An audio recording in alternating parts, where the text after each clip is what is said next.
আসসালামু আলাইকুম বন্ধুরা, আজকে আমরা ঘরোয়া পদ্ধতিতে পিৎজা বানাবো। তার জন্য কুসুম পানি নিতে হবে। কুসুম গরম পানিতে 2 চামচ ইস্ট, 1 চামচ চিনি, একটু নুন দিয়ে 15 মিনিট রেস্টে রেখে দিতে হবে। তারপর ময়দা নিতে হবে পরিমাণ মতো।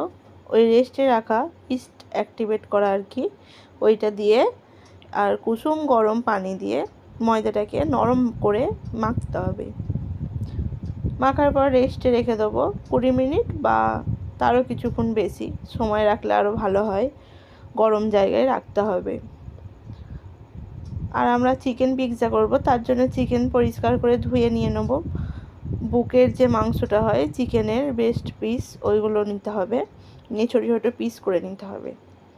তার জন্য তাতে একটু নুন, একটু লেবুর রস, লঙ্কা গুঁড়ো, জিরে গুঁড়ো, ধনে গুঁড়ো, আদা রসুন বাটা, আর তার সাথে দিয়েছি আমি আপনার একটা স্পেশাল মশলা, সেটা হচ্ছে চিকেন টিক্কা মশলা, দিয়ে ম্যারিনেশন করে রেখে দিতে হবে।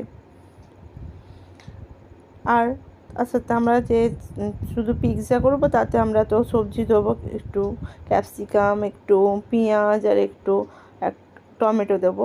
তার জন্য ওগুলো কেটে নিতে হবে। পেঁয়াজটা কেটে আপনার পাতলা পাতলা করে খোলাগুলোকে সব ছাড়িয়ে নিতে হবে। ক্যাপসিকামটাকে সরু সরু করে লম্বা লম্বা করে কাটবো।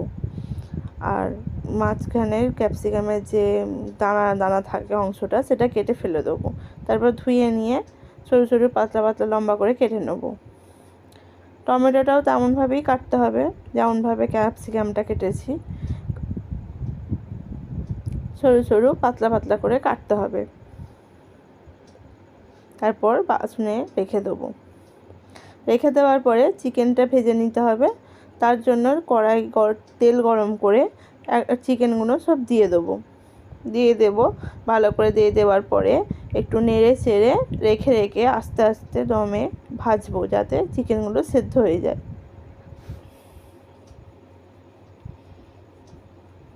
ভালো করে নেড়ে চেড়ে দেবো মাঝে মাঝে।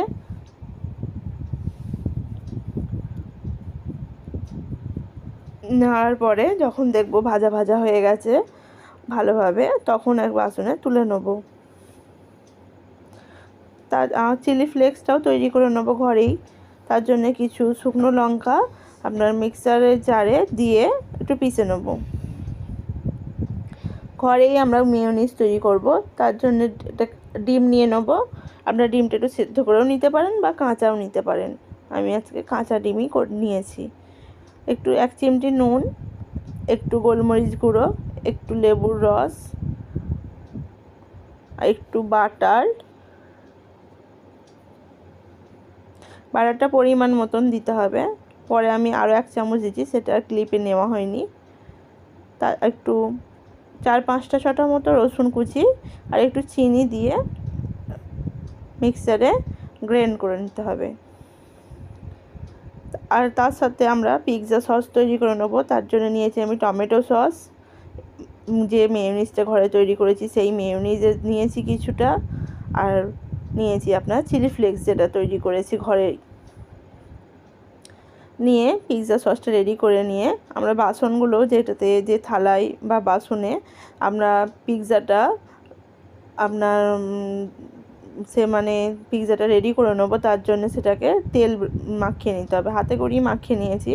তার মধ্যে একটু ময়দার ডো দিয়ে হাতে করে রুটির মতো আর কি একটু হালকা চেপে চেপে দিয়ে সেট করে নেবো।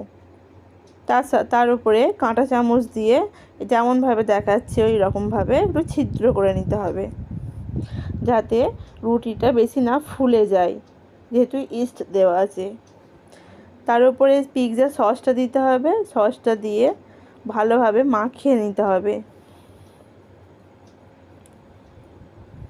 মাখিয়ে নেওয়ার পরে ভালো করে যতটা পরিমাণে দেবেন আর কি, বেশি করে একটু দিয়ে পুরো রুটিটার আকারে ভালোভাবে মাখিয়ে নিয়ে ওইটাতে এবার সব একে একে আমরা দিয়ে দেবো টমেটো, ক্যাপসিকাম,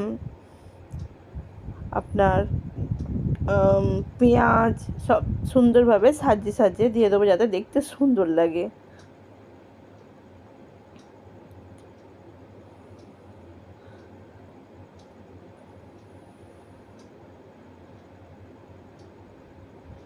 তার সাথে এবার ওপরে চিকেনগুলো দেবো, যতটা বেশি পরিমাণে দেওয়া যায় চিকেন দিয়ে দেবো।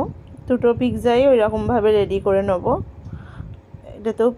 এটাতেও চিকেনগুলো দিয়ে যেমনভাবে সুন্দর লাগে, যতটা হয়, যত বেশি দেওয়া যায় দিয়ে দেবো।